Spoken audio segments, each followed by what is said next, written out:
Bonjour, je suis Paul Menant, cofondateur de Design Club, un collectif international 100% design et research. Grâce à la force du nombre, on accélère les projets de nos clients et la carrière de nos membres. Je t'encourage à nous découvrir sur notre site designclub.global. Aujourd'hui, j'ai le plaisir d'animer le podcast Head of Design, un podcast qui met en lumière ces personnalités inspirantes qui définissent les tendances du design. Vous découvrirez leur parcours, savoir-faire et les convictions qui les animent, tout en partageant leurs bonnes pratiques et recommandations. Enfin, si tu apprécies notre démarche et ce podcast, tu peux nous supporter en donnant ton avis 5 étoiles et t'abonner à l'émission pour suivre nos prochains épisodes sur ta plateforme d'écoute préférée. L'expérience podcast est incroyable et vous êtes de plus en plus nombreux à nous suivre et je vous en remercie. Allez, c'est parti. Vous avez laissé votre manteau au vestiaire ? Bienvenue dans le club.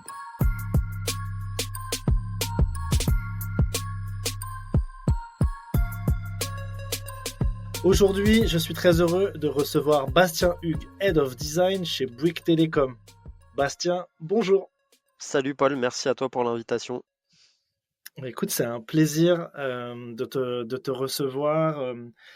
Tu as déjà eu dans tes vies antérieures, tu as déjà évolué dans le monde de la radio, du journalisme, du podcast. Donc j'imagine que ça va être un exercice qui va être simple pour toi aujourd'hui. Simple, je sais pas, sur la forme peut-être, sur le fond, ça reste à voir. Ouais, ouais. Bah écoute, en tout cas aujourd'hui, on va parler justement de ton parcours un peu atypique et qui, je trouve, est hyper intéressant pour tous ceux qui nous écoutent et qui, en tout cas, ont la volonté d'aller vers encore plus de design dans leur vie. Et on va aussi faire le focus sur aujourd'hui la maturité de Bouygues Telecom dans le design, ce que vous faites avec ton équipe, les gros sujets sur lesquels vous travaillez, et puis essayer de défricher tout ça, et avec en filigrane sur tout le podcast, comprendre un peu toi tes convictions de designer. Et puis enfin, on terminera par des questions assez simples, mais qui sont peut-être les plus complexes de ce podcast. Tu verras. La première question que j'aime poser à mes invités, c'est toi, à quel moment tu découvres le design dans ta vie? La question est-ce que je le découvre ou est-ce que je commence à en faire? Et en fait, je le découvre sur le tard, sur le très tard même. Et quand je réfléchis et que je regarde dans le miroir mes jeunes années, je me dis que j'ai pu faire du design sans en avoir conscience. Et du coup, ça pose une question un peu philosophique, c'est peut-on faire du design sans en avoir conscience? Mais là, ça part dans un podcast philo qui dure 1 heure ou deux. Celui-là, je l'avais pas prévu. Ouais. Euh, Mais en tout cas, non, quand je suis ado, dès le collège, en fait, j'ai un grand frère qui touche beaucoup à l'informatique. Je me retrouve les mains dans un clavier très, très tôt par rapport aux gens de bac classe ou de mon collège. Et voilà, on est fin des années 90, début des années 2000. Et, et je me retrouve à m'amuser à créer des petits sites internet sur des thématiques qui m'amusent à l'époque. Mais pas tant pour enfin, c'est pas tant le design pour le design, c'est juste que à cette époque-là, il est possible de créer des sites internet avec rien quasiment, ou pas grand-chose, de les publier. Et à l'époque, moi, j'y vois un intérêt, c'est ça, c'est publier. Parce que très jeune, j'ai envie d'être journaliste. C'est mon truc. Je lis très très peu de livres, mais je lis beaucoup de journaux, y compris des journaux locaux. Et voilà, je sais pas, j'ai un rapport à l'actu qui se crée tôt. Je lis aussi bien des journaux qui s'adressent aux enfants, aux ados, que ceux qui s'adressent à mes grands-parents, quoi. Mais en tout cas, j'aime bien cette idée qu'on puisse communiquer aux autres des informations, parce que j'ai l'impression, même si c'est sans doute inconscient quand tu as 12, 13, 14 ans, mais qu'on peut leur apprendre des choses. Donc toi-même, apprendre des choses et apprendre ces choses-là que tu as apprises à d'autres. Et donc, créer un site sur mon club de foot préféré ou sur des animaux ou sur voilà, c'est juste un moyen de communiquer de communiquer tout court et de communiquer des infos que j'ai apprises à d'autres en me disant que si ça m'a été utile, ça sera utile à d'autres. Mais à ce moment-là, est-ce que je fais du design? Bah, en fait, je crée des sites, donc je design des sites, mais j'ai et je sais pas si c'est, enfin voilà, dans l'histoire du design web en tout cas, est-ce que à ce moment-là c'est très conscient ou pas? Je pense que c'est vraiment des balbutiements, mais on a des outils, on a des logiciels et c'est déjà top quoi. Et donc c'est comme ça que tu évolues au fur et à mesure de tes études vers le journalisme.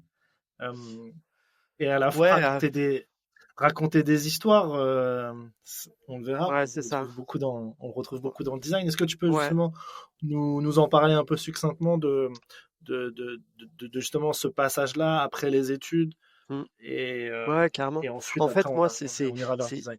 c'est très vite, je vais m'éloigner de la partie purement technique ou informatique. C'est pas mon truc. C'est pour ça que créer des sites, vraiment, je le fais de manière utilitariste pour pouvoir assouvir ma passion qui est voilà, d'écrire. Et même si je suis qu'au collège, j'essaie de faire vraiment des choses. Mais finalement, c'est la partie vraiment média et journalisme qui m'intéresse. Je fais des stages, je fais voilà, des petits contrats, j'arrive à décrocher des trucs en me débrouillant. Et du coup, je prolonge vraiment voilà, mes études, je les oriente sur le journalisme. Je commence ma carrière sur le journalisme. Je fais une quinzaine d'années dans le journalisme, en gros 2005 à Quand même. 2020, enfin 2019. Et puis en fait, en 2019, j'ai un peu un tournant. J'ai des soucis entre guillemets perso, voilà, avec ma femme tombe malade, moi au boulot, j'y trouve moins mon compte. Enfin surtout, on se pose vraiment des questions assez fondamentales de qu'est-ce qu'on veut vraiment faire de notre vie. Le journalisme est un truc qui est passionnant, mais qui a tendance à t'aspirer ta vie, ton âme et tout, parce que tu donnes tout et c'est ça qui est génial dans ce métier. Mais il y a un moment où, quand tu fais face à un peu une montagne, tu te poses des questions de priorité et tout.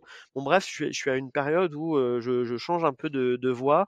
Au départ, doucement, je rejoins une agence de presse qui veut se diversifier et bosser pour des marques. Et en fait, le premier client, c'est Bouygues Télécom. Et donc, Bouygues Télécom cherche à travailler du contenu de top qualité, fait par des journalistes, pas très orienté pro Bouygues Télécom, c'est pas trop le sujet, mais c'est plutôt faire vraiment des articles journalistiques pour conseiller enfin, les gens qui liraient ces articles-là sur quel smartphone acheter pour un enfant ou un ado, comment faire les bons choix, à quoi sert la 5G. À l'époque, c'est le début de la 5G, à quoi ça sert la 5G, quelles sont les vraies différences. C'est vraiment de la pédagogie et du conseil.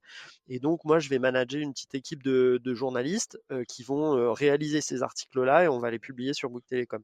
En fait, à ce moment-là, il y a aussi Bouygues Télécom qui lance sa nouvelle plateforme de marque autour du On est fait pour être ensemble. Et en gros, bah, il y a cette volonté d'écrire différemment, enfin de parler différemment. On dit parler, mais c'est parler à l'écrit différemment sur le site, parce que jusque-là, c'est un mix de com et surtout de marketing qui écrit les pages. Ouais. Enfin, on recrache un peu des arguments marketing, mais on les pense pas véritablement utilisateurs. En fait, c'est là où, du coup, bah, d'un point de vue organisationnel, j'ai la même boss que l'équipe UX. Je suis à côté d'eux physiquement, je suis assis à côté des UX, vraiment juste sur les mêmes benches, quoi. Voilà.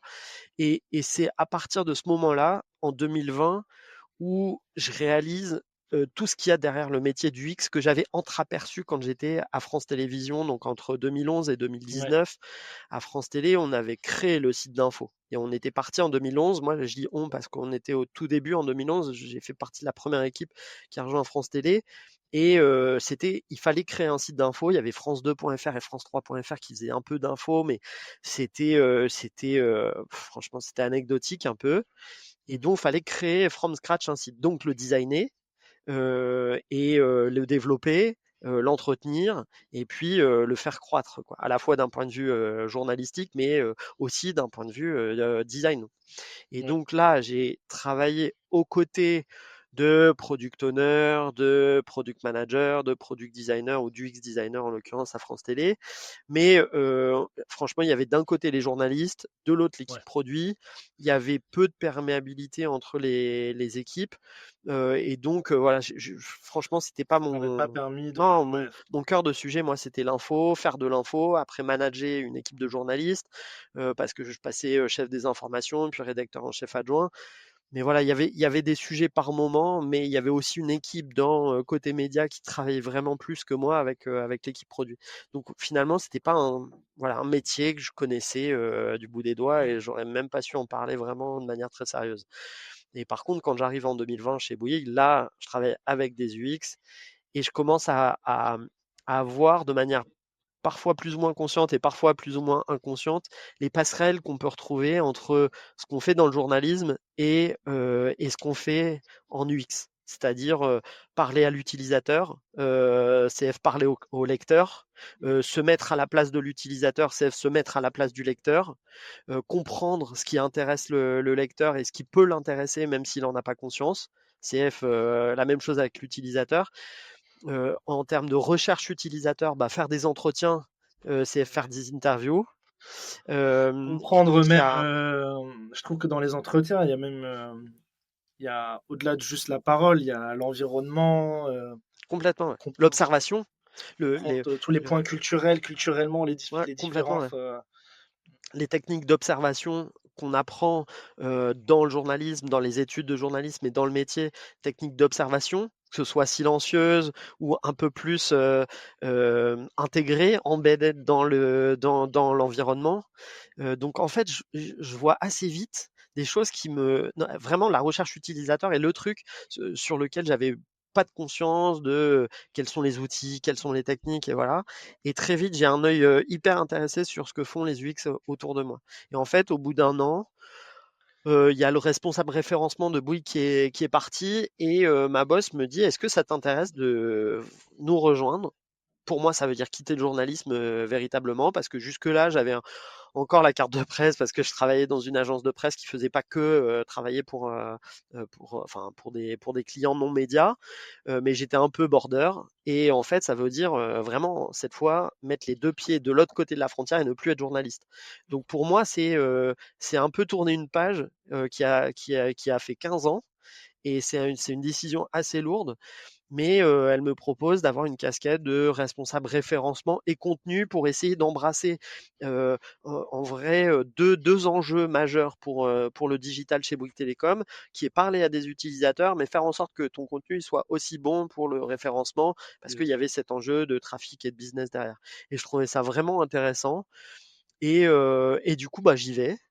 Et au bout d'un an, bon, je travaille vraiment dans ce cadre-là beaucoup plus avec les UX, parce qu'il s'agit de, certes, il y a le Contenu, contenu ouais. pour le SEO avec des articles SEO et voilà, mais il y a le contenu dans les landing pages, dans les parcours, où je veux essayer de réussir ce pari d'avoir un contenu qui soit bon pour Google, en gros, et vraiment bon pour les utilisateurs. Et De UX writing, ouais, voilà, SEO.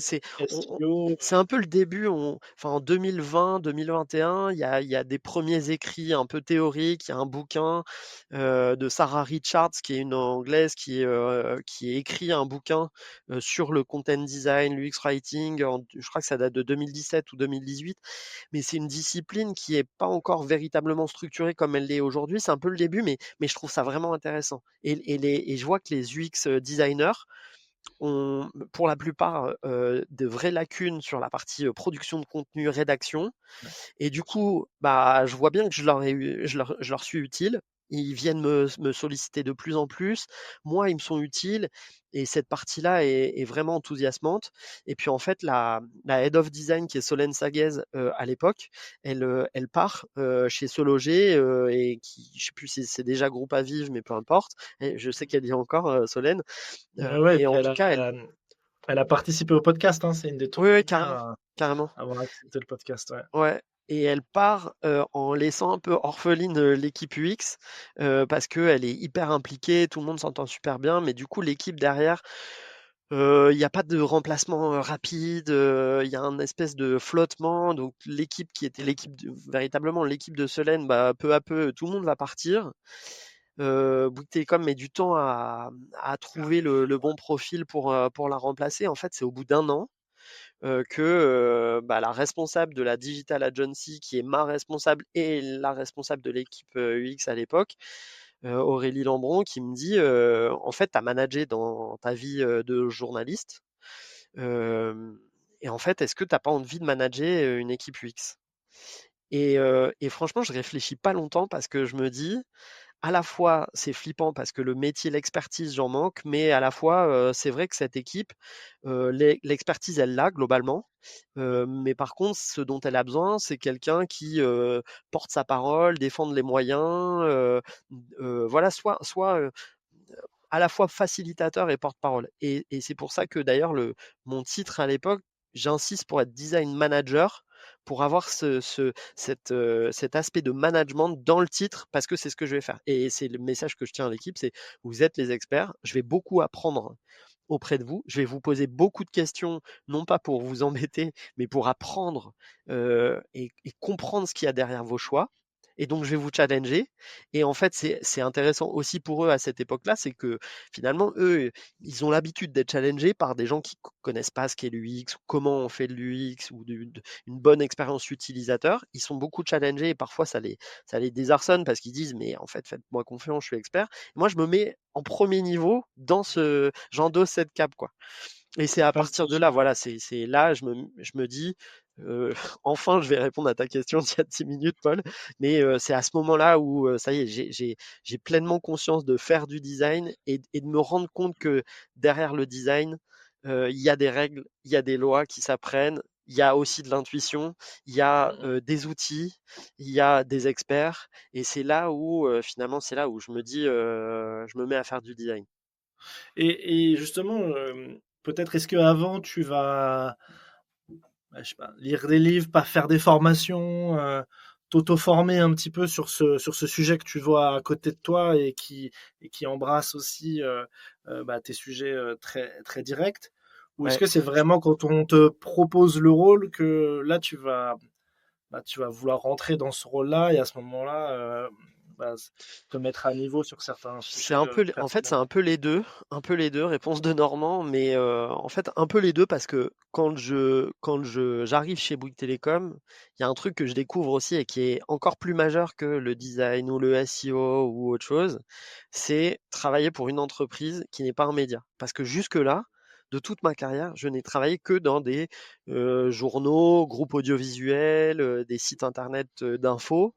Mais là, j'arrive dans une entreprise où, au quotidien, j'entends autour de moi parler business, business, business. Parce que c'est ça, en fait. C'est business, rétention, KPIs, des mots que j'avais quasi jamais entendu parler, quoi. J'exagère parce que quand je suis passé manager en journaliste manager à France Télé, on avait quand même cette vocation à faire en sorte que même si c'est de l'audiovisuel public et que tu as des enjeux de rentabilité qui sont un peu moins forts, tu as quand même un enjeu en tant que journaliste, c'est faire en sorte qu'un maximum de gens te lisent. C'est Oui, ça bien ton. sûr. Enfin, Ouais. ou alors tu passes un peu à côté d'un truc, mais je trouve que dans le journalisme, c'est ça. Quand tu fais des articles, quand tu vas sur le terrain et que tu racontes une histoire, tu as envie que les gens comprennent que l'histoire que tu leur racontes, elle est intéressante. Il y a un intérêt, voilà, plus ou moins fort, mais quand même. Mm. Et là, en tout cas, c'est KPIs business, quoi, vraiment business. Donc là-dessus, je me dis, ok, moi j'ai un vocabulaire que je dois très vite comprendre, et personne ne me donne un peu le petit dictionnaire pour comprendre, quoi. Donc les premiers mois, c'est écouter, parfois aller sur Google, genre noter des acronymes et aller sur Google pour dire, mais ça veut dire quoi tel mot. Et donc là, c'est de l'auto-formation pure. Sur l'UX Writing, les premiers bouquins dont je parle là, donc Sarah Richards, il y en a un autre de Kinet Ifra, je crois, qui est l'UX Writing. Il y a un petit sous-titre, je ne sais plus comment il s'appelle, mais qui est sorti autour de 2020, qui est hyper pratique, que je continue de conseiller aux gens qui disent ouais, j'aimerais bien faire de l'UX Writing. C'est un bouquin que j'aime bien conseiller parce qu'il est très basique, mais très accessible du coup. Il n'y a pas Mm. besoin d'être UX Writer depuis 5 ans pour prendre en main le truc. Et dans ce bouquin, elle parle du X. Elle parle du X-Writing, mais du X.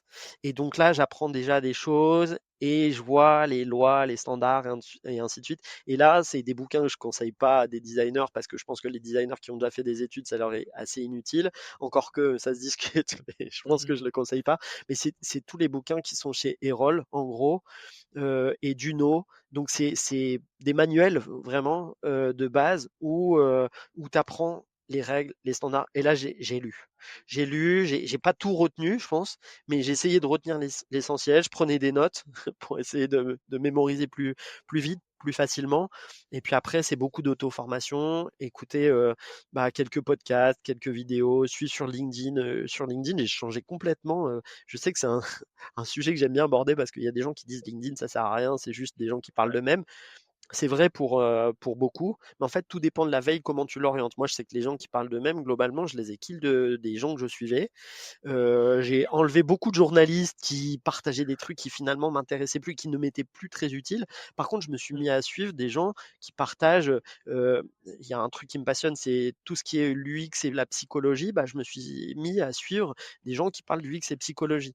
Et du coup, j'ai une veille aussi. Je me suis fait une veille progressivement autour de ça.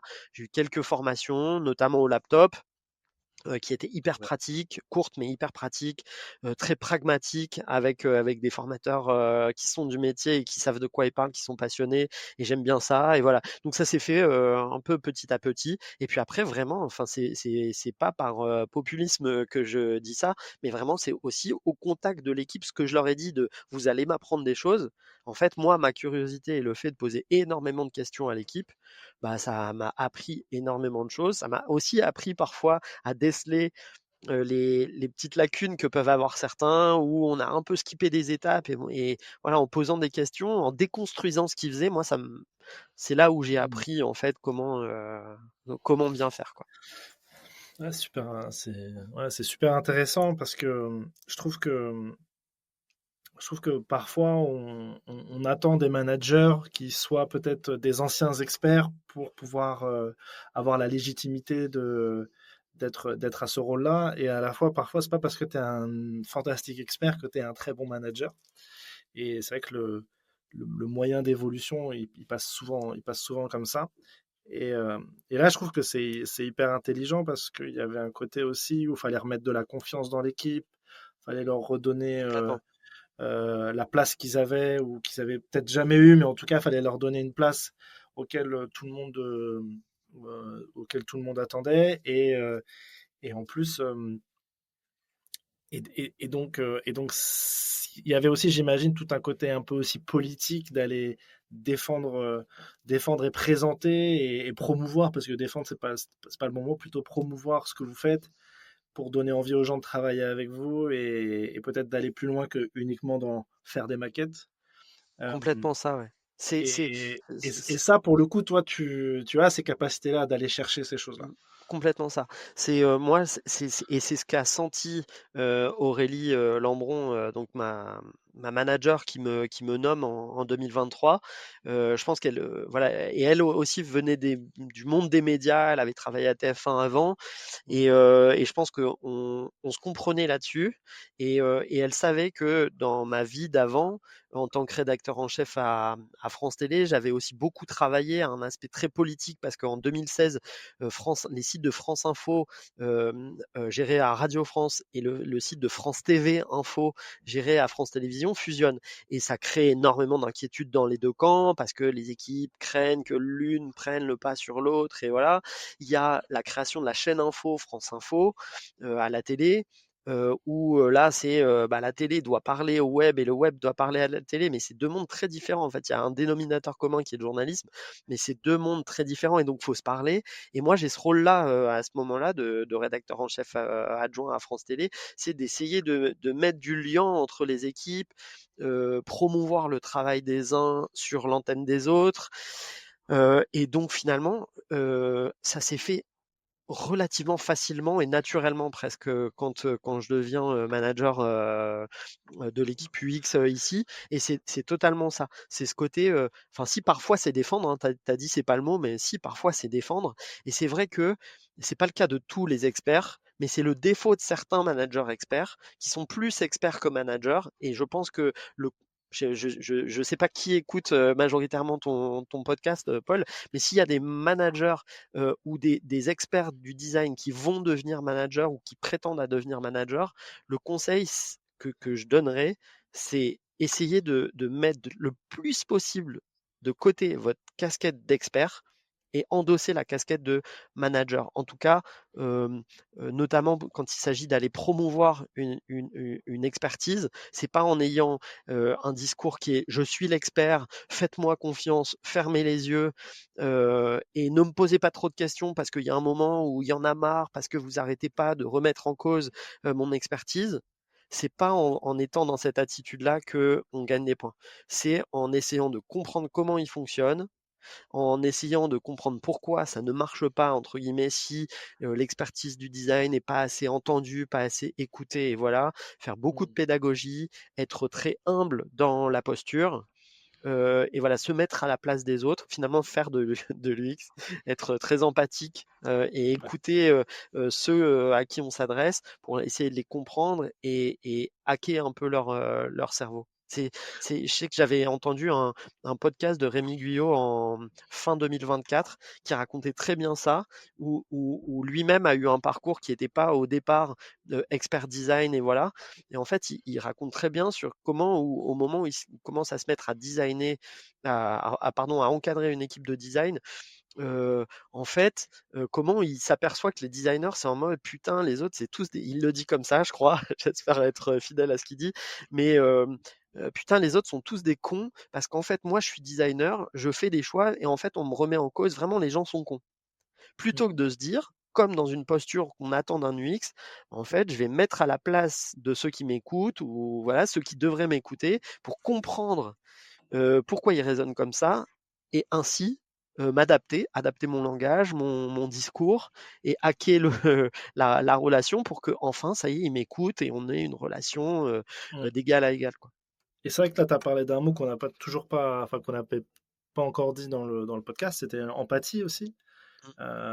Et c'est sûr que dans ton parcours et dans ton rôle, c'est des qualités bah, que, que tu as travaillé, que tu as fait évoluer et qui faisaient sens dans ton rôle de manager à ce moment-là Complètement, ouais. chez Bouygues. Et Complètement. justement, bah, je me permets, comme ça on fait le focus sur Bouygues, raconte-nous un petit peu ce que tu fais aujourd'hui, l'équipe que vous avez, et voilà un petit peu l'état des lieux aujourd'hui de ton équipe. Une ponctuation pour t'informer que Design Club peut t'accompagner dans le recrutement de ton équipe design ou research. Nous saurons te trouver la perle rare en freelance ou en CDI. Enfin, si tu galères à mettre en place une recherche utilisateur multi-pays, sache que grâce à nos user researchers locaux qualifiés et un peu partout dans le monde, on saura le faire en quelques jours. Tu peux en savoir plus sur notre site designclub.global. Merci de ton attention et bonne écoute. Ouais. Aujourd'hui, on a une équipe donc de 12 designers qui travaillent chez Bouygues Télécom. En tout cas, moi, je suis rattaché à la direction digitale et les designers de mon équipe travaillent sur tous les parcours que un prospect ou un client peut prendre en main à un moment donné en approchant Bouygues Télécom. Donc, à la fois la partie vente de box internet, de forfait mobile, de téléphone mobile. Et une fois qu'on a souscrit une offre, bah, toute la partie espace client ou application mobile, où en tant que client, tu vas suivre ta conso, changer d'offre, avoir de l'assistance. Donc il y a toute la partie assistance aussi, SAV, qu'on va pouvoir gérer. Et donc les designers, bah, il y a aujourd'hui, depuis 2025, la courante 2025, on a rassemblé les expertises UX/product design et la partie UI/graphic design, où cette dernière expertise travaillait à côté de nous, mais pas avec nous. Donc là, ça faisait pas sens. C'était un truc organisationnel depuis 3-4 ans, notamment à la suite du départ de Solène. Et donc ça faisait pas trop sens. Donc là, aujourd'hui, on a toutes les expertises design qui sont réunies en une seule équipe design à la direction digitale. Et donc, on a du product design, de l'UI/graphic design, du content design et le design system. Et on travaille du coup voilà, sur toutes Ensuite, les interfaces grand ensuite, public. c'est les projets qui viennent vous voir ou vous allez voir les projets pour On travaille rédiger. avec les feature teams. Alors, au départ, en 2019, si je dis pas de bêtises, je crois que c'est autour de 2019, début 2020, il y a vraiment la mise en place du mode agile avec les feature teams qui se mettent en place. Et chaque designer enfin, l'équipe de design est répartie dans les feature teams. Et donc, chaque feature team a vraiment son product designer attitré. Et en fait, au moment où il y a des départs, là, à la suite du départ de Solène, on s'aperçoit d'un truc, c'est que du coup, on perd l'historique parce que c'est vraiment une personne qui acquiert l'historique sur le périmètre. Et s'il n'y a pas une bonne transition, et ben la personne est partie, le remplaçant n'est pas encore arrivé, bah bon courage. Il y a juste la doc et puis débrouille-toi avec ce qu'il y a. Et puis, bah, quand une personne part en vacances ou tombe enfin, part en arrêt maladie, voilà, ça arrive malheureusement. Bah pareil, il y a un trou un peu dans la raquette. Et donc moi, ce que je fais à ce moment-là, c'est un des pain points qui est remonté et de l'équipe design et des feature teams, c'est on n'a pas assez de souplesse. Et puis en plus, un designer qui depuis 3 ans travaille sur le même périmètre, bah, il y a un moment, il a envie d'en changer, sauf que c'est pas forcément le cas des autres. Bon bref, on va plutôt rapprocher les designers et on va dire chacun travaille avec un périmètre de référence, une feature team de référence. Donc vous connaissez bien le PO, les développeurs, les QA, ainsi de suite. Mais néanmoins, on va mettre un peu de marge et on va mettre de la souplesse. Donc en fonction de vos appétences, en fonction de est-ce que le sujet qu'on a à traiter, il demande un peu plus de user research ou un peu plus d'UI, et en fonction de toi ce que tu fais et de tes compétences, bah, on va peut-être t'appeler. Donc peut-être que vas travailler ce trimestre-ci à 80% sur ton périmètre, mais peut-être qu'à 20%, je vais te solliciter sur d'autres sujets. Et en fait, chacun y retrouve son compte parce que l'AFT, elle a toujours un référent quand même en permanence. Il y a un peu plus de partage entre designers. On a renforcé je crois que c'était vraiment une des premières instances que j'ai mises en place, qui était une instance de design critique qui dure 2 heures tous les mercredis après-midi, où on va se partager des choses et donc on va voir des sujets des autres et s'intéresser aux sujets des autres pour ne pas voilà, dire bah non, mais moi je travaille finalement dans mon coin avec ma FT sur mes sujets, mais les sujets des autres, c'est pas mes sujets. Et ça a mis beaucoup de collectifs. Ouais, Et puis voilà. j'imagine qu'il doit y avoir des sujets qui ont du sens de passer d'une feature team à une autre et donc que les designers Complètement, ouais. puissent se parler. Complètement. J'imagine que dans le schéma Complètement. d'un En vente, consommateur, par exemple, non, mais c'est exactement ça. Sur la vente, par exemple, bah, tu as une feature team qui s'occupe de la vente de box internet, donc vraiment toute la partie en amont du checkout, du tunnel d'achat. Tu as une équipe qui s'occupe de la vente de forfaits mobiles et téléphones mobiles, et tu as une autre équipe qui est dédiée au checkout. Et en fait, bah, entre le moment où tu configures ton forfait ou ta box, tu l'ajoutes au panier, tu saisis tes coordonnées, tu passes à l'étape paiement, etc. Pour l'utilisateur, il faut que ce soit absolument indolore. Et il ne faut surtout pas que, par prétexte d'organisation, il y ait des choses qui soient pas que fluides et que l'écriture voilà, c'est ça. Hmm. Et la recherche utilisateur, par exemple, elle se fait de bout en bout. Quand on mène de la recherche quali avec des utilisateurs, on leur dit pas, hop, là, vous vous arrêtez maintenant parce que stop, c'est une autre équipe qui prend le pas. Donc moi, je suis pas le designer qui s'occupe de la suite, donc je vais pas vous poser de questions. C'est bien une histoire linéaire. L'histoire, enfin ouais, elle est linéaire au sens, elle va de bout en bout. Et donc voilà, ça a permis de mettre de la fluidité. Et aujourd'hui, du coup, voilà, on a ces 4 expertises de design qui travaillent ensemble sur l'ensemble des périmètres du grand public, quoi. Et justement, j'imagine qu'il y a peut-être, alors c'est peut-être pas dans ton équipe parce que c'est peut-être pas vraiment digital, mais d'avoir des équipes un peu de CX ou de service designer qui vont essayer de s'assurer que quand on rentre bah, par un bout du chemin et quand on en ressort, voilà, il y ait le moins de friction possible. C'est C'est le cas ou pas c'est pas dans Oh, c'est pas dans notre équipe, mais par contre, oui, on a souvent des échanges avec, là, ça va être soit la direction grand public, parce que la direction grand public, en fait, à laquelle la direction digitale est rattachée, elle rassemble l'ensemble des canaux grand public. Donc, ça va de la boutique au service client, voilà, l'ensemble des canaux qui sont soit des canaux de vente, soit de relations clients, mais où un prospect ou un client peut être en contact. Voilà, un client grand public. Mm. Donc, on travaille avec eux beaucoup sur cette notion d'omnicanalité. Effectivement, et peut-être qu'on va y venir, mais sur la partie contenu et tone of voice sur laquelle moi je suis arrivé en 2020, on avait l'ensemble des canaux qui travaillaient à un tone of voice, qui étaient modulés en fonction des canaux sur lesquels on était. On ne parle pas exactement à quelqu'un qui rentre en boutique et dont on ne sait pas qui il est, que à quelqu'un qui se connecte à son application et dont on a un certain nombre d'infos. Donc on va moduler un tone of voice, mais l'idée c'était de parler d'une seule voix, d'essayer aussi de faire en sorte qu'un client n'ait pas l'impression d'être balancé d'un service à un autre. Parfois, quand on a une expérience avec une marque, on a l'impression que le service client et le vendeur qu'on a en face de nous, c'est deux entreprises différentes. Et vous voyez, c'est le côté, bon, ça c'est pas nous, ça il faut que vous voyez avec un tel ou avec tel service. Mais attendez, mais moi je suis client, vous et un tel service, pour moi, c'est un tout.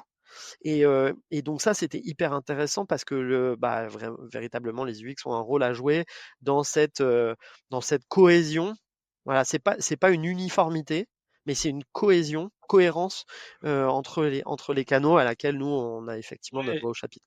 Et puis j'imagine aussi dans les méthodologies pour faire émerger les projets et la façon dont ça avance. J'imagine que les méthodologies de design Complètement, thinking, ouais. de design sprint de mémoire, tu m'en avais Mm. parlé, vous aviez fait pas mal de design sprint. Ouais. Ouais, ouais.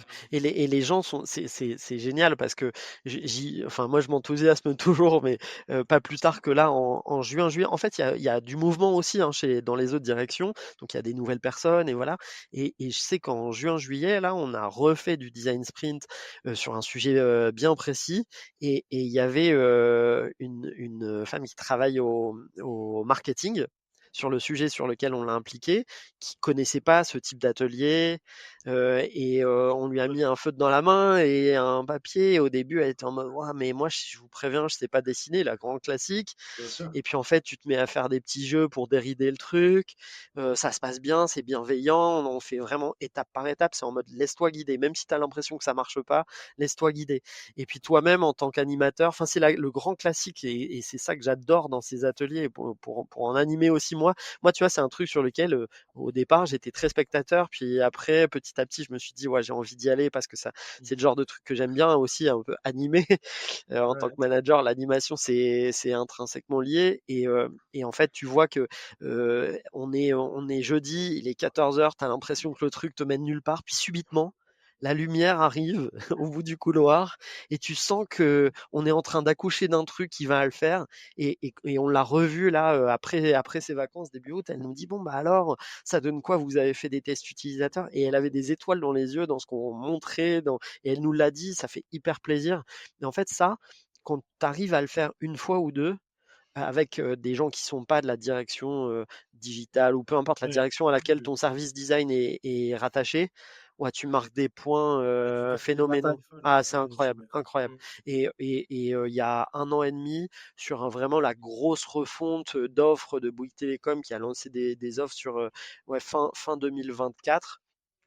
Un an plus tôt, hein, un an, je dis bien un an, le marketing est venu nous voir en disant on pense on va lancer une offre, on l'a en tête, ça va prendre du temps, mais c'est un changement de paradigme pour nous et on pense que l'expérience utilisateur, elle va potentiellement fortement changer. En gros, c'était d'être beaucoup plus dans une logique de famille. Et donc, qui dit plus de famille, dit plus de lignes à gérer pour celui qui gère les lignes du foyer. Et ça veut dire que c'est pas exactement la même application quand tu as une ou deux lignes que si tu as 4, 5, 6 lignes à gérer dans la même application.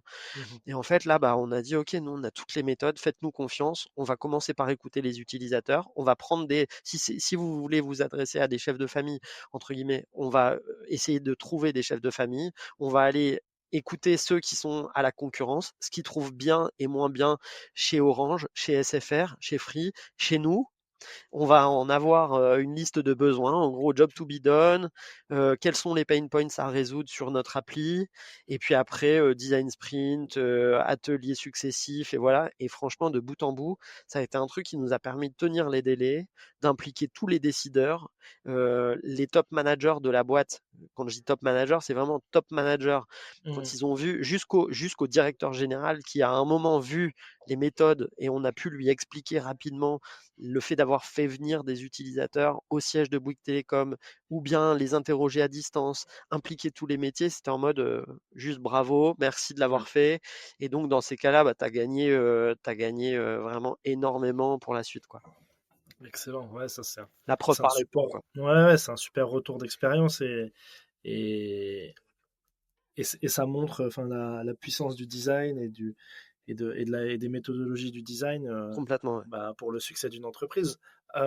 Est-ce que justement, si on fait un petit peu un focus sur ton équipe, tu m'as parlé du X-Writing assez rapidement. C'est vrai que pour des équipes de 10 à 12 personnes, c'est assez rare qu'on investisse à ce moment-là déjà dans le X-Writing, même si moi je suis persuadé que on devrait le faire bien, enfin entre guillemets bien avant. En tout cas, il devrait y avoir rapidement de l'UX writing dans une équipe. Souvent, on peut voir des équipes jusqu'à 15, 20 designers un peu généralistes avant de passer vers de la spécialisation et des profils UX researcher uniquement, peut-être uniquement UI, etc. Comment toi, tu as monté l'équipe, même si j'imagine qu'il y avait déjà des gens sur place, mais comment tu as pensé ton équipe dans son évolution pour qu'aujourd'hui que vous êtes 12, En tu fait, vois, comment tu as fait ta ça s'est composition fait d'équipe, vite. Ouais, mais l'entraîneur. ça s'est fait sur l'UX Writing, ça s'est fait assez vite parce que moi-même, même si je me revendiquais pas parce que je m'en sentais pas trop la légitimité, parce que peut-être il y avait que il y avait vraiment une poignée de personnes en 2020-2021 qui se revendiquaient véritablement comme UX-writer. Même si ça devenait presque un peu un effet de mode où tu vois qu'il y en a deux, trois qui étaient copywriters, qui mettaient copywriter, UX-writer, et voilà, alors que c'est des métiers assez différents. Mais en tout cas, moi, en travaillant le contenu des pages avec des UX designers, en faisant des tests utilisateurs, des A/B tests, etc. sur le contenu, je pense que je faisais de l'UX writing. Et au moment où je prends la casquette de responsable SEO et content, et qu'on me dit faut retravailler et les parcours de vente et les parcours sur l'application et l'espace client, je dis je peux pas le faire tout seul. Et donc déjà là, je demande à avoir une personne à côté de moi. Et au moment où je prends l'autre casquette qui devient design manager, je me dis bah là en fait il faut me remplacer et moi et garder l'autre UX writer. Donc on passe à deux UX writers à ce moment-là. On est en 2020, fin 2022, et on passe à 2 UX writers pour 10 UX designers. Donc c'est pas parfait, mais c'est déjà bien. Et ça permet à avoir un UX writer sur la vie client, un UX writer sur la vente. On va le garder pendant longtemps et puis après, bah, typiquement l'UX researcher, je vais en avoir une pendant plus d'un an parce que je veux que l'équipe gagne en maturité sur l'UX research. Et c'est dans les deux cas, en fait, ce que j'attends des experts.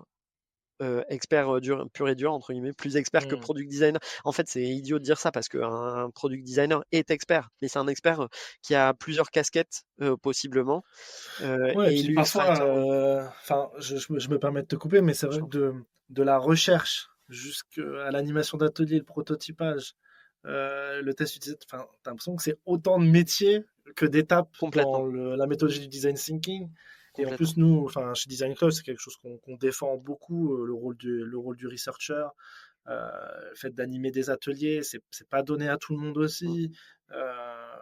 Faire, complètement. faire du prototypage, du polish, du craft Mm, mm. hyper quali, pareil. Donc voilà. Moi, je me suis vite rendu compte, et notamment avec les agences avec lesquelles je travaille ou avec des pairs, simplement en discutant, je me suis vite rendu compte que les premiers mois où j'étais design manager et que justement je cherchais à avoir la bonne compo d'équipe, en fait, que je cherchais trop souvent le mouton à cinq pattes Et je le faisais de bonne foi, mais je me disais, bah voilà, quand on me disait, mais tu cherches quoi? Bah effectivement, quelqu'un qui sache faire une bonne recherche, un bon cadrage, bonne animation d'atelier, qui soit quand même pas trop mauvais en UI, même si on a un design system, ça facilite, mais quand même pas être trop mauvais, qui soit hyper rigoureux, qui sache recéter correctement ce qui est dev. Et puis en fait, il y a un moment, on te dit ouais, c'est bon, j'ai trouvé. Puis en fait, tu vas toujours être un peu déçu. Donc ça, Ouais. c'est un défaut pour le coup qui était peut-être lié au fait que je manquais d'expertise et je me suis rendu compte avec le temps que je cherchais des profils absolument polyvalents, ce que je continue de chercher néanmoins Il y a quand même aujourd'hui. plus élus sur ça, mais c'est Ah vrai que voilà, le rôle voilà. du product designer aujourd'hui, c'est ce qu'on nous vend. Mais en fait, quand tu les vois travailler, moi parfois, Mm. tu vois que la recherche, parfois, elle est quand même pas ultra poussée. On part beaucoup sur du test and learn euh, et plus que de la recherche en amont. Ouais, mais si je fais un parallèle, tu vois, avec mon ancienne carrière de journaliste, moi je suis arrivé, c'était l'essor en fin des années 2000, 2005, 2010, c'est l'essor du journalisme sur Internet, journalisme web. Et en fait, à ce moment-là, c'est le côté tout est possible. Déjà, ça recrute énormément parce que finalement, les journalistes déjà en place, ils sont pas très technophiles, pas très nouveaux médias, le web, ils connaissent pas trop, et voire ils regardent ça avec méfiance. Et en fait, sur le journalisme multimédia, à l'époque on parlait de journalisme multimédia, bah, tu es capable de faire de la radio, de la vidéo, de l'écrit, et un peu de tout ça en même temps. Euh, et en fait, les experts en place nous regardaient en mode, mais vraiment, vous faites tout et n'importe quoi. Ouais. La vérité, c'est qu'on était sans doute plus mauvais qu'un jour, enfin plus mauvais, ouais, peut-être plus mauvais, moins expert qu'un journaliste de presse écrite sur l'écrit, peut-être plus mauvais qu'un journaliste de télé pour faire de la vidéo, peut-être plus mauvais qu'un journaliste radio pour faire de l'audio, mais néanmoins, on avait les trois casquettes et on arrivait à faire des choses. Et ça marchait petit à petit parce que il y avait du lectorat qui s'installait, il y avait de plus en plus de vues, de vidéos vues, de voilà, et les formats, c'était le côté touche à tout, enfin, on sortait d'un format, Carcan, ouais, ouais. ouais, d'un carcan. Et en fait, le product design, je pense que peut-être inconsciemment, c'est un peu comme ça que je le voyais. C'était le côté, mais en fait, être touche à tout, c'est sympa aussi, parce que t'es pas enfermé dans ton couloir, et si tu as envie d'en sortir, bah, tu peux en sortir. Et peut-être que tout sera pas parfait, et notamment au début. Mais c'est déjà, enfin, c'est mieux que rien. Je sais pas, euh, parfois j'entends certains design managers qui disent, ouais, un peu c'est mieux que rien. Bah, ça dépend, parce que des fois, le un peu très mal fait, c'est pas mieux Perte que de rien. temps. Ouais. Parce que parfois, ça fait perdre du temps et ça te fait aller dans une fausse route. Mais néanmoins, avec les garde-fous qui peuvent exister, puis on est dans un exercice collectif, ça marche, quoi. Donc il y avait cette idée aussi d'être un peu touche à tout. Donc voilà, l'UX researcher et l'UX writer, moi ce que j'attendais, c'est diffuser votre savoir, votre connaissance auprès des product designers pour que aussi eux, ils vous sollicitent un peu moins sur des tâches à faible valeur ajoutée ou des tâches un peu plus simples, et vous libérez sur des tâches un peu plus complexes. Et c'est véritablement ce qu'on a fait sur la research, mais surtout sur l'UX writing, effectivement. Ouais. Mais tu vois, je trouve ça super intéressant parce que il n'est pas encore sorti cet épisode, il faut que je le sorte, mais avec Gabriel Gnassia de chez Scaleway, il m'expliquait que quand il arrive dans l'entreprise, il y a 3 designers. Le premier recrutement qu'il fait, il fait intervenir un design ops. On aurait pu penser qu'un design ops Mm. allait arriver au bout du 15e, 20e personne pour l'organisation. Euh, et en fait, enfin, qu'est-ce que design ops? Non, research ops, pardon. Research. Et en fait, il vient dans l'entreprise pour former toute l'équipe design à la research et faire vraiment grandir les gens. Donc en fait, tu as une formation presque en continu pendant un an. Et aussi former tous les product managers, toutes les personnes autour des différents projets pour faire grandir l'entreprise, autour de la recherche utilisateur. Donc tout le monde prend un gap important, lui Mm. il pose les différents templates, la façon dont on travaille, et puis au fur et à mesure, il quitte sa mission, il reste que ponctuellement pour s'assurer que tout le monde suit. Et en fait, c'est un move hyper intéressant parce que en fait, son équipe, elle a grandi d'un coup, toute l'entreprise a grandi d'un coup, Et peut-être que s'il avait juste uniquement pris un researcher qui faisait sa recherche de son côté, ça aurait peut-être eu moins de sens. Voilà. Ouais, Donc, complètement. Ouais, point de vue que dans lequel je me retrouve vraiment. Et sur l'UX Writing, il y avait en plus déjà une compétence vraiment qui est, je pense que des product designers ou les UX designers, même si les parcours de formation sont parfois un peu différents entre ceux qui ont fait des écoles digitales ou alors formation très psycho ou alors formation très, très design et presque UI. Mais en fait, la recherche utilisateur, souvent, elle n'est pas loin quand même. Il y a toujours à minima des modules de formation et voilà. Sur le UX Writing, c'est peut-être maintenant le cas, un petit peu dans certaines formations, mais c'est un peu plus éloigné du cœur de métier tel qu'il était perçu. Et en fait, moi, ce qui m'intéressait, c'est que ça venait challenger des UX designers purs et durs avec un œil neuf, avec un œil peut-être un peu moins expert, la tête dans le guidon, avec parfois des questions un peu, et c'était les miennes, mais tout comme c'était celles des UX writers qui travaillaient avec nous, mais des questions parfois un peu à côté de la plaque, mais c'est pas grave en fait, parce que ces questions qu'on te pose, d'autres vont te les poser. D'autres qui sont pas de l'équipe design, qui sont peut-être au marketing, peut-être au business, peut-être à la marque, peu importe, ils vont te les poser. En fait, nous, on t'aura préparé un peu de manière un peu inconsciente, on t'aura préparé à ces échanges-là. Et par ailleurs, l'UX Writer, il vient avec normalement une compétence en termes de hiérarchie d'infos. Il vient te challenger, il vient te stimuler, il vient te, voilà, ouais, il vient te challenger. l'UX C'est ça, Writer, il vient ça reste un te designer, hein, donc il utilise complètement, aussi ouais, toutes les complètement, compétences du complètement, designer. ouais. Pour parler d'un autre sujet, bien sûr, là maintenant, tous les sujets, enfin, tout tourne un peu autour de l'intelligence artificielle en ce moment. Est-ce que vous, c'est des choses que vous regardez? Est-ce que vous testez? Est-ce qu'il y a des choses qui sont déjà bien ancrées dans l'entreprise autour de l'intelligence artificielle? Et donc voilà, est-ce que tu peux nous donner un peu ton retour d'expérience par rapport à ça? Ça fait, en gros, là, on est 25. en septembre 2025. Ouais. Et ça fait maintenant une grosse année, un peu plus d'un an et demi, que d'abord, moi, j'ai pris conscience de l'intérêt et l'importance du sujet. Je sais que ça s'est fait, je sais pas si c'est tard ou pas. On a toujours l'impression, enfin moi en tout cas, j'ai toujours l'impression d'être en retard par rapport aux autres et en retard à la fois dans la temporalité et en retard par rapport au niveau de connaissance. Puis en fait, quand on parle avec les autres, on s'aperçoit que tout le monde est un peu dans le même bain et a cette réflexion. Donc déjà, pareil, toujours humilité et modestie et se dire qu'en fait, on est tous dans le même bain. Mais je sais que on a fait un séminaire de la direction digitale en mai 2024 avec Google qui était là. Et en fait, bon, ils nous font une démo assez académique, classique, ok, ils nous vendent un peu leur soupe, Ouais, même il si le faut. voilà, on est partenaire, mais voilà, faut se dire ce qui est. Mais il y a un des exercices qui dure 45 minutes, très court.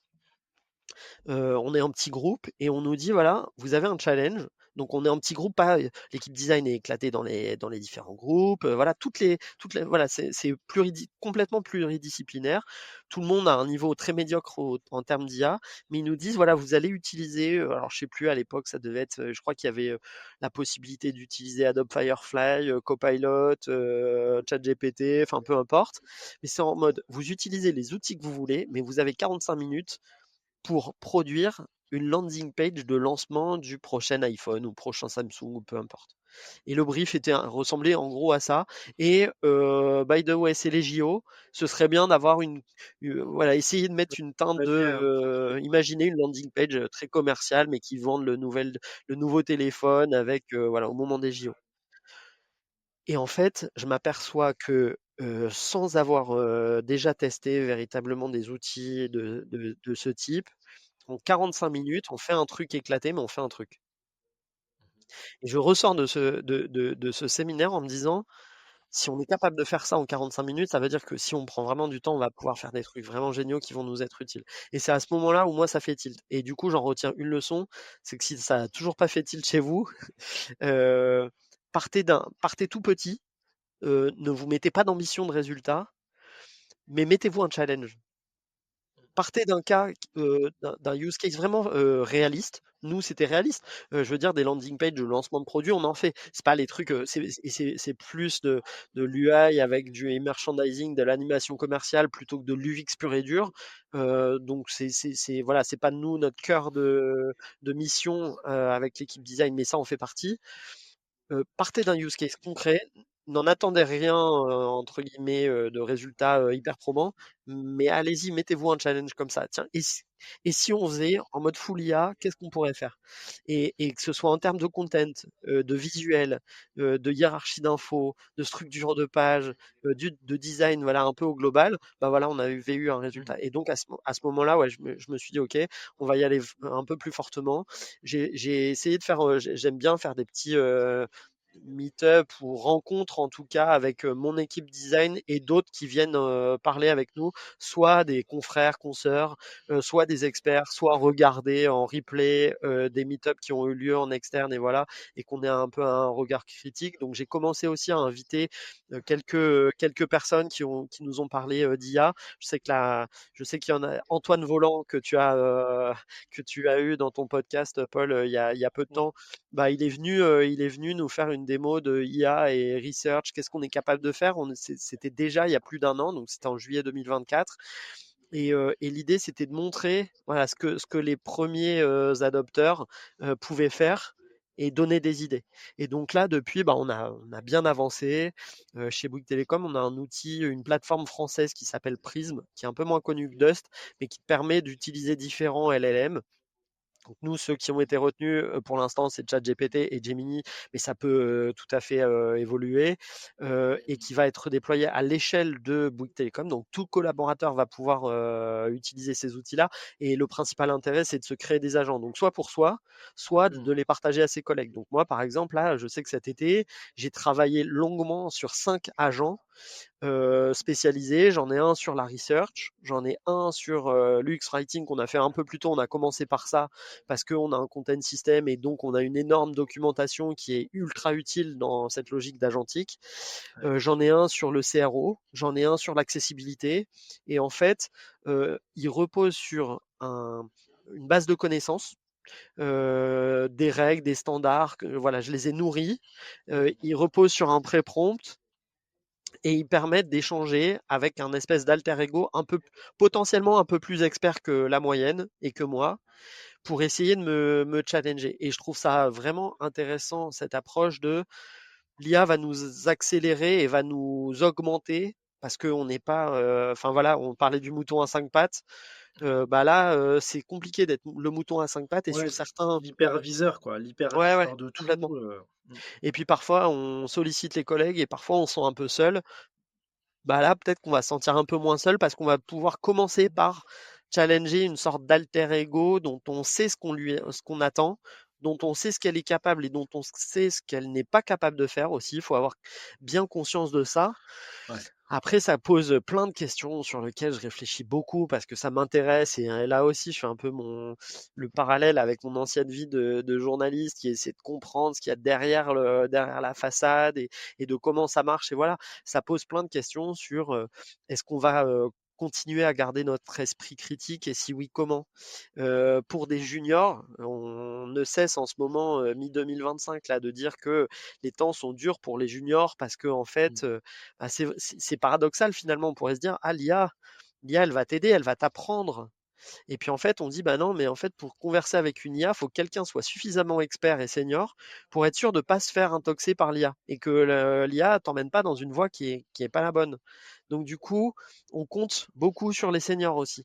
Et puis pour paramétrer une IA, pour qu'elle ait la science infuse, bah, faut que quelqu'un ait la science infuse. Donc on cherche des seniors pour ça. Et donc ça pose aussi des questions de comment on valide les acquis, comment on valide une seniorité, comment on acquiert cette seniorité. Parce que si on passe plus par une phase d'apprentissage, qu'est-ce qui se passe? Enfin, enfin, j'avais lu un exemple qui était assez intéressant, je trouve. Les correcteurs orthographiques existent depuis 20 ans à peu près. même plus d'ailleurs. Les premiers, quand Word existe, Word ça date, hein. Je crois que sur Windows 95 il y avait déjà Word et peut-être sans doute même avant. Et le petit souligné en rouge parce que ton mot est mal orthographié ou mal conjugué, mal accordé, ça existe depuis longtemps. Et pour autant, donc on pourrait se dire, ah ben c'est hyper vertueux, on va avoir un prof de français à côté de nous qui va nous souligner les fautes à chaque fois. Pour autant, le niveau d'orthographe moyen, depuis 30 ans, il a baissé.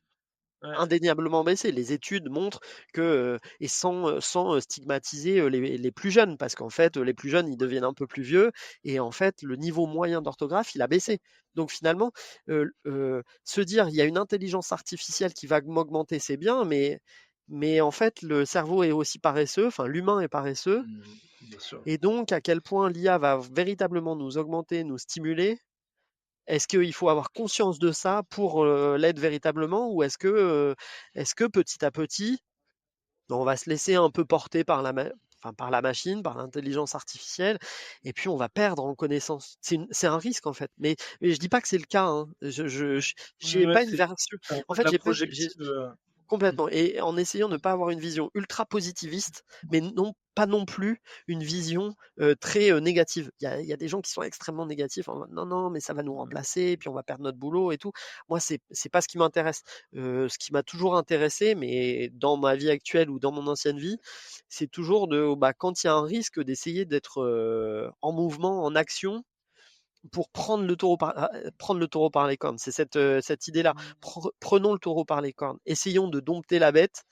Et en fait, du coup, tu vas te sentir plus en maîtrise et moins en risque, quoi. Et C'est- moi, ce que je vois, ce que j'ai vu là surtout, moi plus personnellement, c'est sur justement construire ses maquettes, des prototypes interactifs, Ouais. limite les mettre en ligne avec un publish Mm. et construire Mm. des vraies apps. Moi, avec Lovable, je sais pas si c'est quelque chose que tu Ouais. as un peu utilisé. Mm. Là, par contre, je me suis dit, waouh, c'est impressionnant. Le métier du designer va changer. Tu parlais justement que n'importe qui allait peut-être pouvoir builder une app. Bon, le n'importe qui, je ne sais pas encore. Il faut quand même avoir une sacrée. Faut quand même avoir. Enfin, savoir En ce fait, qu'on si veut, n'importe etc. qui C'est va pas en pouvoir un le prompt faire. qu'on y arrive. Une dernière ponctuation pour t'informer que toi aussi, en tant que designer ou researcher, tu peux devenir membre du Design Club pour accélérer ta carrière et avoir accès à des opportunités uniques. Tu peux en savoir plus sur notre site designclub.global et via les liens en description de l'épisode. Merci de ton attention et bonne écoute. Mais Mais je pense que n'importe qui va pouvoir le faire. La différence, c'est est-ce que n'importe qui va pouvoir bien faire? oui, elle va Et voir là, il y a une et être grosse nuance. intéressé. Ouais, ouais. Parce que faire, c'est possible, bien faire, c'est difficile. Ouais, je suis d'accord. En gros, moi, en interne, là, il y a 2 développeurs avec qui on travaille, qui ont un Super. niveau vraiment excellent. Et ils ont créé. Intégré dans l'équipe design, Non, je me non, non, permets. Ouais, non, ok, non, d'accord. Et ils en tout cas, sont avec qui ces vous 2 travaillez souvent. développeurs de la DSI avec qui on travaille souvent, qui sont toujours, eux, c'est typiquement le genre de profil qui prennent vraiment les taureaux par les cornes. Et je sais que par exemple, il y a déjà, ça doit faire déjà 3 ans, ça avait beaucoup heurté au début. Ils nous avaient fait eux-mêmes un plugin Figma en mode on va aller checker que les maquettes qui sont faites par les designers, elles respectent le design system. Parce qu'à l'époque, Ah oui, bah, bien il y sûr. avait faisaient partie des grands défenseurs du design system, encore plus que les designers Ouais, finalement. bien Et sûr. ils voulaient pointer du doigt le fait que les designers parfois en fait, en n'étant pas ultra carré dans leur maquette, on leur pas saboté, mais on leur facilitait pas la tâche. Bon, bref, ça c'était il y a Faire 3 ans. perdre du temps. Ouais. Et ça me fait rire aujourd'hui parce que, en fait, il y a une prolongation. Aujourd'hui, c'est le design system, c'est la clé de voûte pour designer. En tout cas, quand tu as un design system, une IA qui repose sur le design system, si t'as pas de design system, bon courage. Ça va te faire des trucs, mais bon courage, je trouve. Mm. Si tu as un design system, c'est là où c'est un accélérateur de fou, mais tout comme un content system sur une IA, c'est ce qu'on a, une IA UX Writing, si tu veux que ton résultat soit pas 80% commun à celui du voisin, il te faut un socle qui soit propre à ta marque, et donc un content system. Génial. Le design system, c'est pareil. Et donc, ces deux développeurs qui, d'ailleurs, pour l'un, même l'autre, travaillent énormément sur le design system côté dev, côté DSI. Ils m'ont fait une démo et c'était en juillet. Ils doivent me refaire une démo. On est en septembre, donc 3 mois plus tard, je suis sûr que j'ai halluciné il y a 3 mois et je pense que je m'attends en tout cas à halluciner encore 3 mois plus tard en me disant putain, ils ont encore fait des pas de fou en 3 mois. Mais il y a 3 mois, ils m'ont montré un outil. Donc, en gros, c'est un Lovable fait maison. Je le résume, hein. Mais Lovable fait maison, Ouais. complètement construit sur et avec le design system. Et donc, c'est du prompt to proto, prompt to design. Ouais, du drag and Et donc, drop ouais, ouais. C'est en fait Arnaud qui est l'un des deux designers.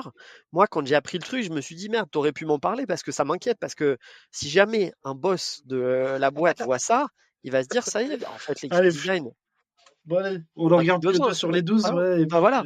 Ben voilà. Et en fait, moi, c'est en ça que je dis que faire ça, c'est possible pour tout le monde. Un dev, demain, un PM qui est intéressé, il prend le truc, il y va. Sauf que ça repose sur quoi? Ça repose sur prompter pour avoir un résultat. Mais toute la difficulté, alors, ça veut dire que c'est prompter. Et c'est intéressant, parce que ça pose effectivement plein de questions sur l'avenir du design, dont je suis sûr qu'il va changer. Et si certains ne le sont pas, j'ai envie d'avoir une discussion pour me dire non, l'avenir du design, moi je pense que l'IA, ça va passer, et puis l'avenir du design ne va pas changer. Hâte d'avoir cette discussion, parce que je vois pas comment c'est possible. En revanche, je suis pas médium ou voyant et je sais pas à quoi va ressembler le quotidien d'un product designer demain. Ce que j'imagine, en tout cas, c'est que effectivement, avoir un résultat, c'est possible. Mais si je suis capable de prompter, la question est qu'est-ce que je prompte? Et donc, j'ai encore fait une démo à l'équipe la semaine dernière où on utilisait en l'occurrence Figma Make qui a été beaucoup décrié pour ses lacunes finalement au moment du lancement. Tout le monde a dit ouais, c'est incroyable, Figma lance Figma Make, on va pouvoir prompter et avoir un résultat avec l'IA. Puis au bout d'une semaine, tout le monde, les experts pas fans de Figma, ont dit ah ouais, mais en fait, le résultat, c'est un peu de la merde. Puis Figma Site, c'est pareil, c'est un peu de la merde. Le code, il est pas ouf. Parce qu'on se fie aussi beaucoup à la première impression avec ce risque de se dire bah non, mais j'ai essayé. Oui, oui, j'ai essayé, mais vraiment, c'est nul.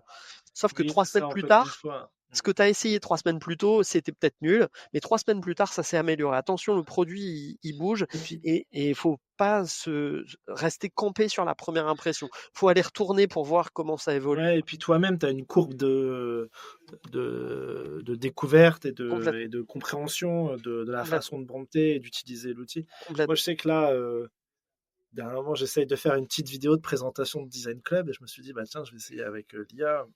J'ai vu tu sais, les trailers de vidéos de Gemini VO3 et tout ça. Je me suis dit, c'est Hollywood. Let's go to do Hollywood. Et en fait, il n'y a que des professionnels qui peuvent te Mm, faire quelque chose de bien parce que exactement. en fait, faut donner les angles de caméra, faut donner en fait toute la partie technique Mm, de comment c'est filmé et ce que tu veux voir et la façon dont, dont le personnage bouge, mm, etc. En fait, c'est d'une technicité et d'une précision qui est bah, dans les trailers, je pense qui est limite de l'orfèvre. Et ça, en fait, bah, moi, j'ai tapé mon prompt. Voilà ce que j'aimerais dire. Je ouais. pense, c'était un truc.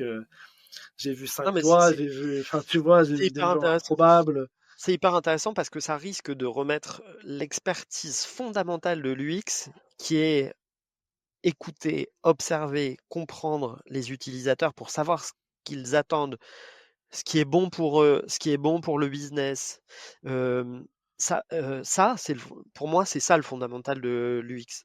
Et quelqu'un qui maîtrise à fond Figma, ça ne veut pas dire que c'est un bon UX. Et à Bien l'inverse, sûr. quelqu'un qui observe, écoute, comprend les données, sait faire de la user research, mais qui ne sait pas utiliser Figma, bah pourtant il sait faire de l'UX. Mm. Et moi, j'en rigole parce que comme je suis passé directement, je suis rentré dans le design par le management en fait. Ouais. Et donc je ne sais pas utiliser Figma. Enfin, à mes yeux, je ne sais pas utiliser Figma. Mm. Mais par contre, je suis capable de prompter. Et en plus, j'ai enfin, entre guillemets, un talent. En tout cas, prompter, ça veut dire savoir écrire. Ça veut dire savoir verbaliser ses idées. Et c'est intéressant parce qu'on est dans un monde où c'est rare d'écrire ses idées. Les gens n'écrivent plus, ça fait longtemps, hein. C'est pas une parole de vieux con Non, mais de t'as même pas raison. 40 ans. Ce que je dis, c'est que ça fait très longtemps que l'écriture est un média en déclin. on tape, on voice, mais on n'écrit pas. Et là, prompter, ça veut dire écrire. Et écrire, c'est une certaine expertise. On dirait pas parce que c'est un truc qu'on a appris quand on avait 5 ans, 6 ans, 7 ans, 8 ans. Ouais. Donc, on était très jeune, donc on a l'impression que c'est inné, mais en fait, ça s'apprend à écrire. Et écrire bien, ça s'apprend. Et prompter, aujourd'hui, bah, si tu fais un prompt t'as les bonnes idées, mais tu sais pas les verbaliser. C'est très précis. La langue française, moi, c'est ce qui me passionne dans le content, et c'est peut-être pour ça aussi que je suis allé dans le journalisme. C'est que la langue française est tellement riche pour dire une chose. Enfin, il y a 50 nuances. Beau, par exemple, quelque chose de beau, en fait, il y a des dizaines et des dizaines de synonymes qui peuvent être plus précis que de dire quelqu'un est beau ou quelque chose est beau. Ouais. Et donc, dans ton prompt, si tu dis, bah, fais-moi quelque chose de beau, bon, je dis n'importe quoi, mais tu vois l'idée, bah, il va me faire quelque chose de bateau. Mais si j'utilise un terme un peu plus précis, un peu plus sophistiqué, un peu plus, voilà, et ben, je vais avoir quelque chose de plus précis. Donc, ça veut dire que tout le travail va se faire tout le travail de réflexion, il va être hyper important. Et c'est en ça que je dis que je pense que tout le monde va pouvoir faire, mais par contre, rares, Ouais, je rares pense, sont sont ceux un qui peu peuvent dessus, ouais. très bien faire. Et très bien faire, il faut savoir ce que veulent les utilisateurs, ce dont ils ont besoin, qu'est-ce qui est bon pour eux, quels sont les standards, bref, faire de l'UX, quoi.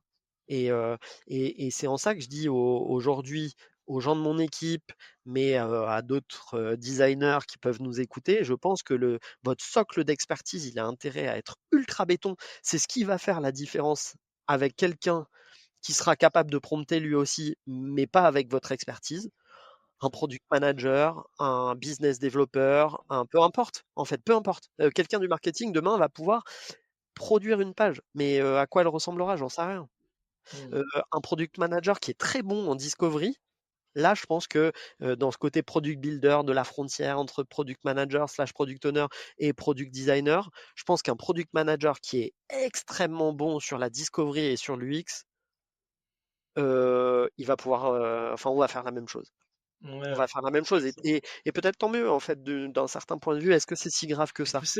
tu sais que moi, je pense que limite, si tout le monde s'approprie la méthodologie, c'est peut-être que le design gagne.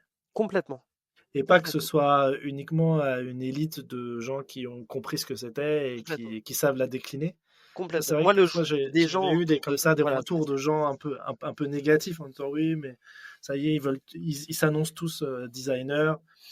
Même quand l'arrivée du product manager est rentré dans la research, mais au final, c'est peut-être une des bonnes nouvelles. Après, la question, c'est est-ce que c'est pas trop biaisé par la vision business non mais versus c'est la ça, vision c'est ça. utilisateur. Mais c'est complètement ça le sujet. Moi, le jour où des gens du business, du marketing seront capables de faire un design centré utilisateur, je sais pas maintenant quand on le dit, j'ai l'impression que c'est tarte à la crème, mais véritablement, oui, centré utilisateur avec des méthodes de design, bah, je dirais tant mieux. En Ouais. fait, de quoi se plaint-on en fait? Moi, Non, ce mais au dont je final, peux me plaindre légitimement aujourd'hui, c'est quand je vois des gens du business, du marketing ou de la technique ou peu importe, me dire ouais, je suis capable de faire ce que tu fais. Ok, vas-y. Et en fait, je vois que le résultat, bah non, en fait, là, allons-y. Mettons ce que tu as fait dans la main d'utilisateurs, de nos utilisateurs, et voyons ce que ça donne. Et là, maintenant, je mets ma main à couper. Je la mets rarement, ma main à couper. Donc, quand je dis moi, je mets ma main à couper, c'est que vraiment, je suis sûr. Et voilà, mais le jour où il est capable de me dire, regarde, j'ai appliqué tes méthodes, enfin vos méthodes, c'est pas mes méthodes, mais je veux dire vos méthodes, les méthodes de design, et ce que j'ai fait, on en pense quoi? Eh ben, on en pense du bien, et les utilisateurs, ils comprennent le truc, ils l'utilisent, ils trouvent ça génial. Ben, moi, je dis banco, ça veut dire que je te rejoins, déjà, le design a gagné, c'est quoi. juste se dire que, rappelez, oubliez pas, derrière, il y a des utilisateurs, donc vos histoires de c'est pas ma feature team, c'est pas notre organisation, etc. Ça passe, l'utilisateur il doit passer par là et c'est comme ça et c'est pas autrement. En fait, non, c'est pas ça. Complètement, ouais. C'est utilisateur first et ensuite on développe notre organisation autour pour répondre à. Et déjà juste ça, ce sera déjà magnifique. Complètement. Et après, si en effet euh, comprendre, au moins intégrer qu'il faut faire de la recherche et essayer de comprendre les gens en Ouais. face, ce sera encore plus beau. Ensuite, délivrer, il y a des gens qui seront amenés à le faire, mais complètement. Bon, bah, Et, trop bien. Bah, écoute, et il y a ouais, un, vas-y, il y a, vas-y. il y a- il y a un dernier truc, tu vois, Ouais. sur l'IA. En gros, c'est, je pense en tout cas, un truc que les experts doivent avoir, s'ils ne l'ont pas, mais qu'ils doivent avoir, c'est l'intuition. Et, et, et, euh, et je pense aujourd'hui que l'IA, l'IA, c'est l'intelligence. Il y a l'intelligence et il y a l'intuition. Et c'est deux choses qui sont complémentaires. Tu as plein de travaux philosophiques, hein, qui ont été faits sur Ouais, bien sûr. l'intelligence et l'intuition. Et l'intelligence artificielle, elle est basée sur un socle, euh, quelque chose de parfois académique, voire universitaire. Et voilà, ça c'est l'intelligence, le socle de connaissances. Et l'intuition, c'est quelque chose qui est un peu moins palpable, un peu plus subjectif, Mm. mais l'intuition créative. Et le design, faut pas oublier que, et c'est vrai que moi, parfois, j'ai tendance à peut-être trop dire, voilà, on est là pour faire du business. Et je sais que Mm. dans le milieu du design, il y a aussi des voix qui disent, attention, c'est pas que du Ouais. business, c'est aussi du beau, c'est de l'esthétique, au service de l'utilisateur finalement, parce que en fait, c'est l'émotion. Euh, euh, je raconte une anecdote en un mot. L'autre jour, je me ramène avec mon plat le midi. Enfin voilà, j'avais fait mes petites tomates cerises du jardin et voilà. Et dans mon jardin, il y a des fleurs et j'avais posé une fleur. Et donc mon- ma box devant les collègues et dit ah putain c'est trop beau. Et dans la foulée, il me dit mais ça sert à quoi au fait les fleurs ça donne vraiment du goût et tout. J'ai écoute, j'en sais rien. Moi, j'ai l'impression que ça me donne pas beaucoup de goût. Mais regarde, ça a fait un truc, c'est que quand j'ai ouvert mon plat, t'as fait Ouais. oh waouh! Et en T'as fait, envie de manger les tomates. t'as envie de manger. Et je pense que ça, c'est un truc que les designers qui n'ont pas encore, ceux qui ne l'ont pas encore, ils ont intérêt à l'avoir. C'est aussi l'intuition créative. Le petit truc qui Ce twist. twist, cette petite Voilà, folie. exactement, Ouais, ouais, ouais. exactement. C'est le petit truc qui va faire la différence avec, Bien sûr. ce qu'on a l'habitude en tant qu'utilisateur Pas de voilà, priser. d'avoir en main et voilà, et de se dire ah, il s'est passé un truc qui est Casser. difficile à expliquer, mais il s'est passé un truc parce que on est dans le registre un peu plus de l'émotion et voilà. Et je pense que les designers sont bien placés pour avoir ça. Moi, en tout cas, je sais que et peut-être encore plus les designers qui ont un parcours créatif, artistique. J'attends ça vraiment d'eux, qui m'apportent ce petit truc où je me dis: «Waouh, incroyable, ouais, on n'y avait C'est pas pas fou. pensé». Ouais, ouais. Le reste, tout le monde y avait pensé, mais ça c'est la petite Ouais, idée parce que sinon, qui ça change, voudrait quoi. dire que tous les sites de e-commerce ou qui ressemblent à Amazon et t'as envie de te pendre, quoi. Donc, Complètement. Et voilà, et l'intelligence, c'est, ce qui est dans la durée, c'est le temps long, ça a été prouvé et voilà. L'intuition, c'est le changement. Et c'est ce qui bouge. Et, euh, et du coup, c'est pas l'intelligence. Enfin, l'intelligence artificielle, je pense que c'est l'intelligence artificielle. Je suis pas sûr que l'intuition, elle pourrait être artificielle. Parce que, enfin, tu vois ce que je veux dire? ouais, ouais, tout à fait.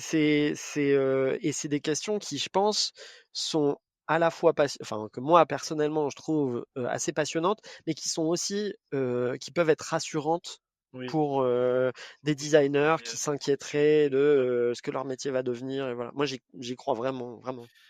Bah écoute, Bastien, on arrive sur la fin de l'échange. C'était hyper intéressant. Et je te remercie de nous donner un peu toi, ta vision du design et son évolution. Euh, Trois questions pour terminer. La première, est-ce que toi, tu as un site web ou une source d'information un petit peu secrète que tu aimes bien sur le design, que tu serais capable de nous partager, tu sais, genre le site où tu as les dernières infos ou, voilà, ou des gens que tu Franchement, suis ouais, sur LinkedIn j'allais et dire, ouais. sincèrement, en tout cas, c'est peut-être eux et je les connais pas. Je les ai jamais contactés et je sais pas s'ils écoutent ce podcast, mais il y a deux, trois profils je disais au début du podcast, je crois, UX et psychologie qui vraiment je les trouve intéressants, qui partagent leurs tips, toujours en disant, voilà, je te donne un exemple concret, mais en même temps, je t'explique la loi qu'il y a derrière et qui fait que ça va marcher. Tu as Shirley Chantraine, qui est Voilà, je sais plus et je pense qu'ils font du conseil ou en fait, je sais pas, je les connais encore une fois, je les connais juste, je les suis et ils sont Mmh. hyper intéressants et je vois qu'ils ont un bon background, psycho. Ouais. Shirley Chantraine et Quentin, Kunzmann. Tous les Ouais. 2 là, ces 2 Fran en tout cas, ces 2 profils, français que je suis beaucoup. En tout cas, je sais qu'une fois sur 2 quand ils postent un truc, je me dis: «Oh ça allez hop, ça me génère une nouvelle idée». Heu, des fois, c'est des idées d'A/B test et tout, où je me dis: «Ça va générer des choses derrière» et en fait, je trouve ça intéressant de se dire que LinkedIn peut ne pas être que un réseau social où les gens parlent de leurs changements et tout. Moi, ça m'intéresse en tant que manager et potentiel recruteur. C'est aussi pour ça que LinkedIn a de l'intérêt pour moi.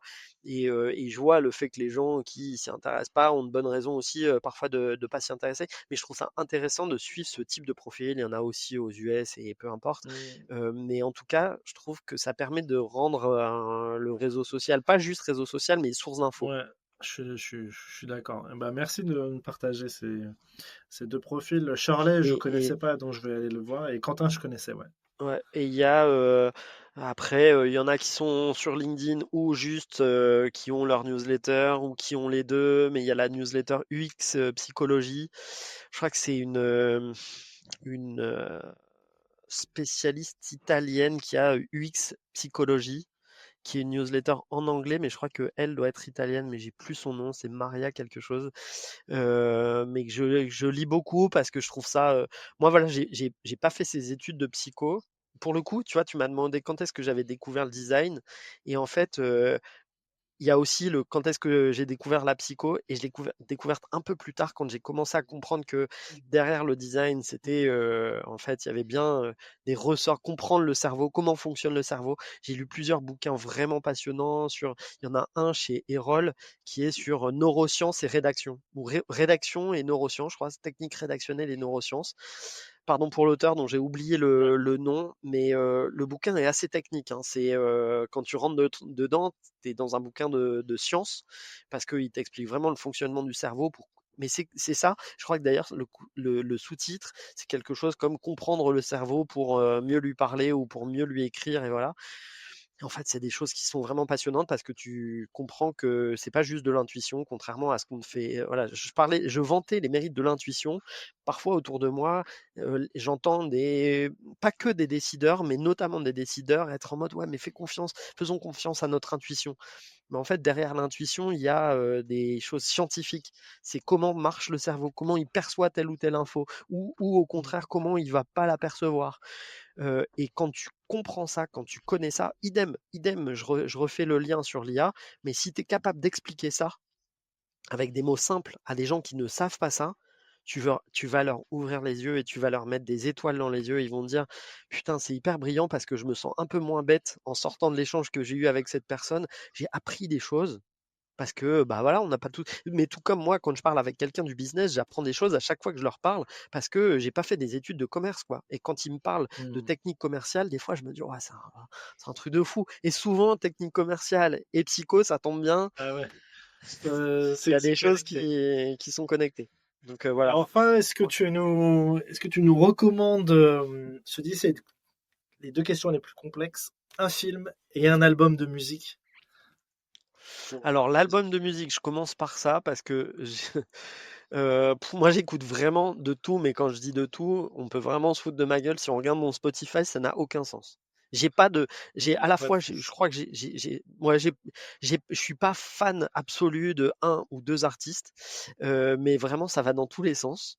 Par contre, si je peux faire un peu de pub, et par ailleurs, j'aime ce qu'elle fait, mais j'ai une pote qui s'appelle Laura Cox, qui est une rockeuse française Trop bien. qui a, je crois, 35 ans. Et il y en a peu des rockeuses françaises qui font du vrai bon rock, mais du rock où dans le public, et en plus c'est une meuf, et du coup dans le public, dans ses concerts, et elle fait des concerts pas que en France, elle en fait en Espagne, en Allemagne, en Angleterre et tout. Et c'est très drôle parce que il y a des mecs de 70 ans qui sont des bikers de 70 ans, t'as des jeunes de 20 ans, t'as des gens de 40 ans. Enfin voilà, c'est hyper bon, c'est hyper positif. Et elle sort un nouvel album là en fin octobre qui s'appelle Ok. Trouble Coming. allez l'écouter sur Spotify et voilà, et elle est en concert en plus à Paris l'année prochaine et tout, donc au Trianon. Enfin, ouais, elle a fait la une de Rolling Stone il y Ah a un oui, ou 2 ans, et franchement, mais allez l'écouter, elle est hyper positive et elle mérite. ok. Et le film,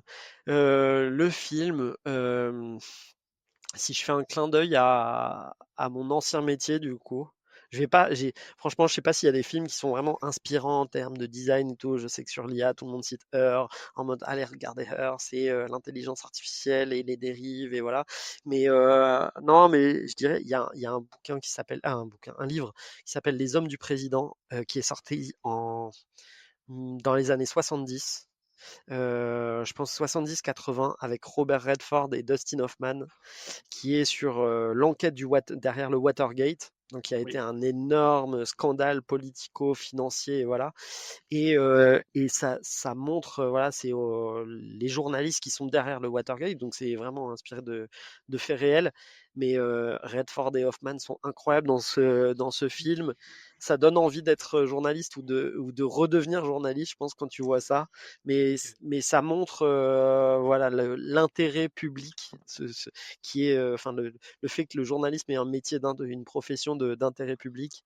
Et donc, allez regarder ce film qui est, voilà, enfin, c'est pas le journaliste qui est au centre du truc, même si c'est une histoire de journaliste et tout, mais c'est passionnant.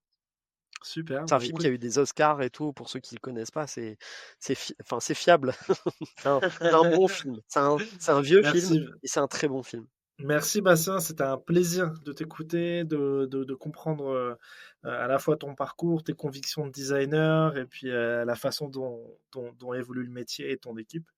Donc, bah écoute, je te souhaite le meilleur pour la suite et puis on reste connecté. Merci à toi, Paul. Merci de donner autant d'importance au design à travers ton podcast, et donner l'occasion, voilà, d'en parler concrètement, de faire des retours d'expérience. C'est hyper utile à tout le monde. Bah, c'est gentil. Merci à toi. À bientôt. Salut. Merci d'avoir écouté le podcast Head of Design. L'expérience à vos côtés est incroyable et je vous en remercie chaleureusement. Si tu veux aller plus loin, je te laisse m'ajouter sur LinkedIn. Je serai ravi de pouvoir débriefer avec toi des épisodes. Allez, le club ferme ses portes. J'espère que vous avez apprécié le moment et on se revoit très très vite.